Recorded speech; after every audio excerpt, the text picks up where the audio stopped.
Okay, so we're going to continue on with the muscular system by reviewing excitation-contraction coupling, but we're going to go into a little more detail than we did in PE 220. So here is the topic and outcomes that we've got for today. So to start off, here we've got a neuromuscular junction, and there's a lot going on here. So I'm going to try and walk you through this here. So generally speaking, neurons that innervate skeletal muscle are myelin. So we've got our myelin. So an action potential comes down. It activates voltage-gated calcium channels. Calcium goes in. Vesicles move via exocytosis, and these, and when they do, they release acetylcholine.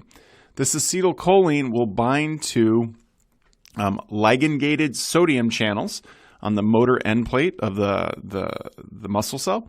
This allows sodium to go in, which opens or activates voltage-gated sodium channels, shown here and here.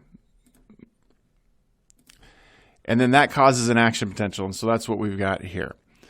Okay. Now, there's a couple more steps that just we can't see on that, that picture.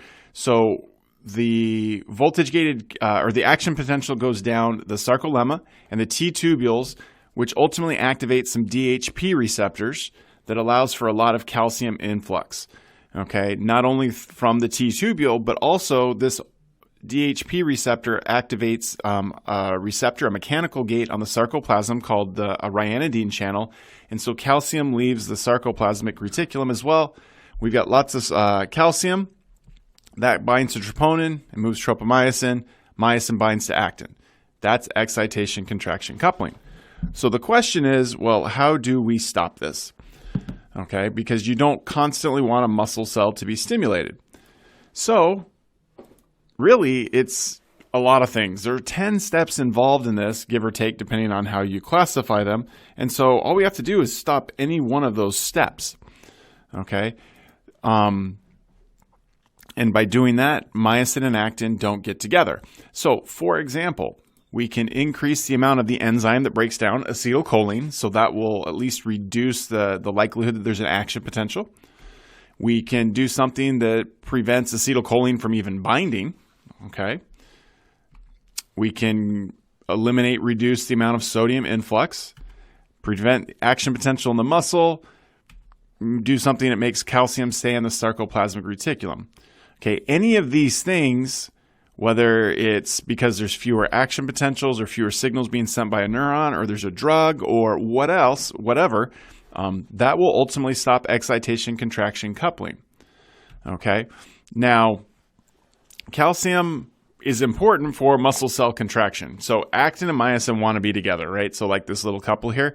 But tropomyosin, also known as the dad, apparently with a shotgun on a railroad, really weird, but there you go, prevents this. And so we need calcium so tropomyosin gets out of the way so actin and myosin can get together and go to prom or something.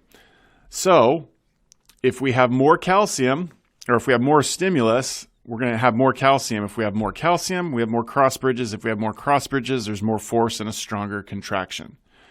Okay.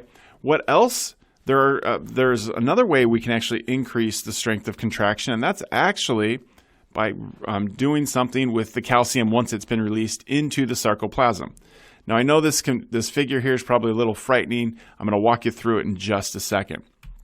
Okay, so you have to remember that when calcium is released by the sarcoplasmic reticulum, it goes all throughout the sarcoplasm and all throughout the muscle cell. It doesn't automatically go to troponin. Okay, now if it goes to troponin, then actin and myosin are ultimately able to be bound together. And so what will help, what will increase the likelihood that calcium binds to troponin is if we release more calcium. And so in order to do this, we need to have a bigger gradient. And in order to have a bigger gradient, we need more calcium inside the sarcoplasmic reticulum.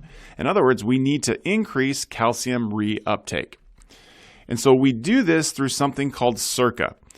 Okay, so I'm going to walk you through this figure here. So here's kind of the sarcoplasm, the sarcolemma, the membrane. We have an action potential. It comes down, ultimately activates the DHP receptor and the ryanodine receptor, which allows a lot of calcium to go out. Calcium binds to troponin, moves tropomyosin out of the way, actinomyosin get together.